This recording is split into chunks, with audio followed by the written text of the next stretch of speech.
প্রথমে নয়, এখানে বিগত কয়েক বছর ধরে আমরা দেখেছি এবং এখানকার যারা মৎস্য ব্যবসায়ী আছেন কিংবা জেলে যারা আছেন তারা বলছেন যে এখানে এই সময়টাতে মাছে ভরপুর থাকতো এবং বলা চলে যে এই জায়গাটিতে পা রাখার জায়গা থাকতো না, এত পরিমাণ জেলে ক্রেতা বিক্রেতারা থাকতেন। যদি আপনাদের একটু তথ্য জানিয়ে রাখি, সুনামগঞ্জ জেলা মৎস্য কর্মকর্তার মৎস্য অধিদপ্তরের সূত্র মতো যদি একটু জানাই যে এই সময়ে দেশের অধিকাংশ দেশীয়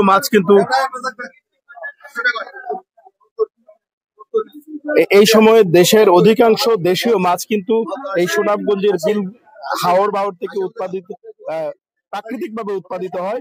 আমি যদি একটু জানাই যে সুনামগঞ্জের হাওরগুলোতে 143 প্রজাতির দেশীয় মাছ রয়েছে এবং 12 প্রজাতির বিদেশি মাছ পাওয়া যায়। বর্তমানে 64 প্রজাতির মাছ কিন্তু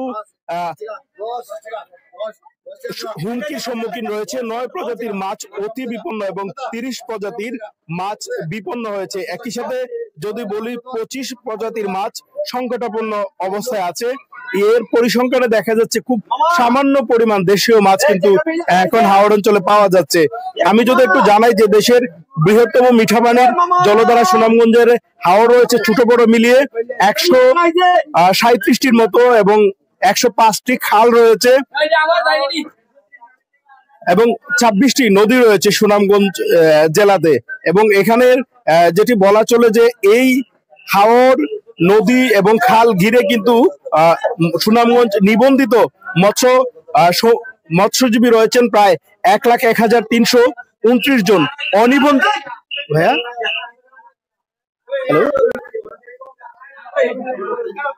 হ্যালো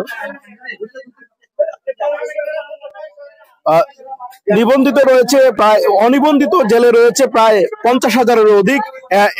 এবছর মাছের সংকট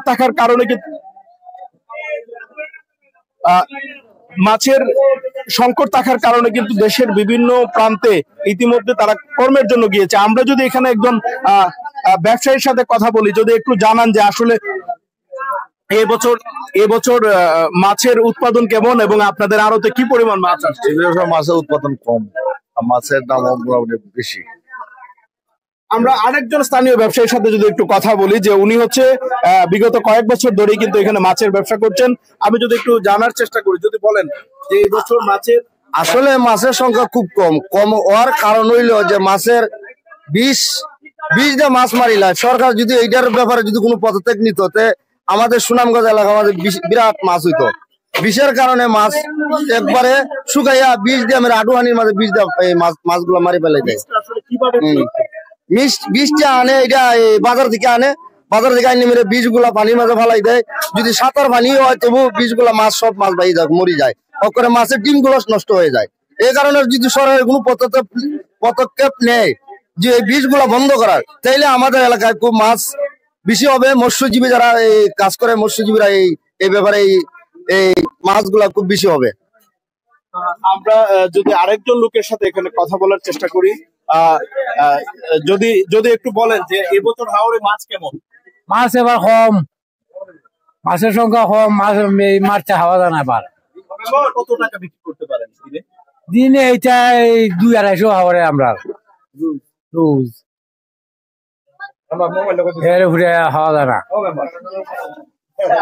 তো দর্শক, যেটি আমরা একটু জানার চেষ্টা করছিলাম যে এখানকার জেলে এবং ব্যবসায়ীদের সমন্বয়, তারা যেটি বলছেন যে এবছর হাওড়ে মাছের তীব্র সংকট রয়েছে এবং দেশীয় মাছ বলা চলে যে অন্যান্য বছরের তুলনায় এবছর মাছ একদম নেই বললেই চলে। এবং আমিষের যে যোগান দিয়ে থাকে সুনামগঞ্জের হাওড়ের মাছ দেশের বিভিন্ন প্রান্তে থাকে এবং এই দাউদপুর মৎস্য আড়ত থেকে কিন্তু দেশের বিভিন্ন প্রান্তে মাছ রপ্তানি করা হয়ে থাকে।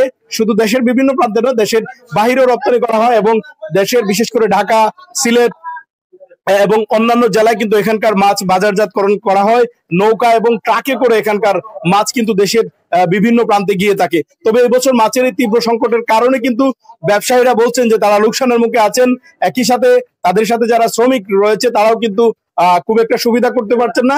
জেলে যারা আছেন তারা বলছেন যে হাওড়ে এবছর মাছের তীব্র সংকট থাকার কারণে এখানকার মানুষের জনজীবন এক ধরনের কঠিন পরিস্থিতি তৈরি হয়েছে। এবং যদি বলা চলে অনেক মানুষই কিন্তু এই মাছ ধরা ছেড়ে তারা দেশের বিভিন্ন জায়গা অন্য কাজের উদ্দেশ্যে চলে গেছে। দর্শক, এই ছিল সুনামগঞ্জের অন্যতম বৃহৎ মাছের আড়ত দাউদপুর বাজার থেকে সর্বশেষ পরিস্থিতি।